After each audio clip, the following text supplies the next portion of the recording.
Hi friends, welcome back. നമുക്കേ ചോറിൻ്റെ കൂടെ മുട്ട പൊട്ടിച്ച് ടേസ്റ്റി ആയിട്ടുള്ള ഒരു ഐറ്റം ഉണ്ടാക്കിയാലോ. കുറേ ആൾക്കാർക്കൊക്കെ അറിയുന്നുണ്ടാവും, എന്നാലും നമുക്ക് അറിയാത്തവർക്ക് വേണ്ടി ചെയ്യാവേ. ഇതേ നമുക്ക് പെട്ടെന്ന് പ്രത്യേകിച്ച് കറിയൊന്നും ഇല്ല, കുട്ടികൾക്കൊക്കെ സ്കൂളിൽ കൊടുത്തു വിടാനൊക്കെ പറ്റിയ നല്ലൊരു ഐറ്റമാണ്.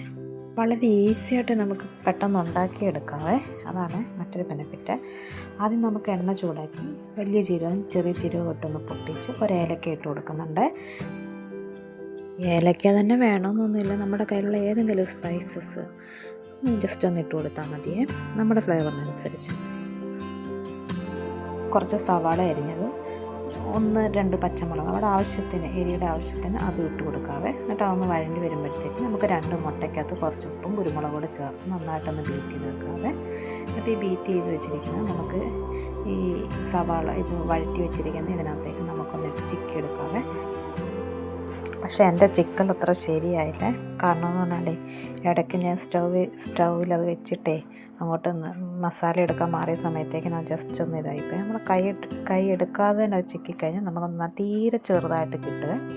പിന്നീട് നമുക്ക് അതിനകത്തേക്ക് കുറച്ച് നമുക്ക് ആവശ്യത്തിനുള്ള ചോറ്, വേവിച്ച് വെച്ചിരിക്കുന്ന ചോറ് ഇട്ട് കൊടുത്ത്, പിന്നെ ആവശ്യത്തിന് ഉപ്പും, പിന്നെ ഞാൻ മല്ലിയില ഉണ്ടായിരുന്നേ അപ്പോൾ അത് അരിഞ്ഞിട്ട് നന്നായിട്ടൊന്ന് ഇളക്കിയിട്ട് കുറച്ച് പുതിനയിലയും റോസ് വാട്ടറും ചേർത്ത് കൊടുക്കാനുണ്ട്. നല്ലൊരു ഫ്ലേവറായിരിക്കും നമുക്ക് കിട്ടുന്നത്.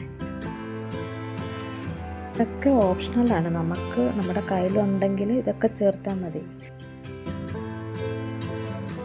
പിന്നെ ഈ ചോറിൻ്റെ വെള്ള കളർ മാറാനായിട്ട് നമ്മളൊരു കുറച്ച് പാങ്ങത്ത് ലേശം മഞ്ഞൾപ്പൊടി ഇട്ടൊന്ന് കലക്കി അതും കൂടെ ഞാനിതിൻ്റെ പുറത്തേക്കൊന്ന് ചുറ്റിച്ചു കൊടുക്കുന്നുണ്ട്.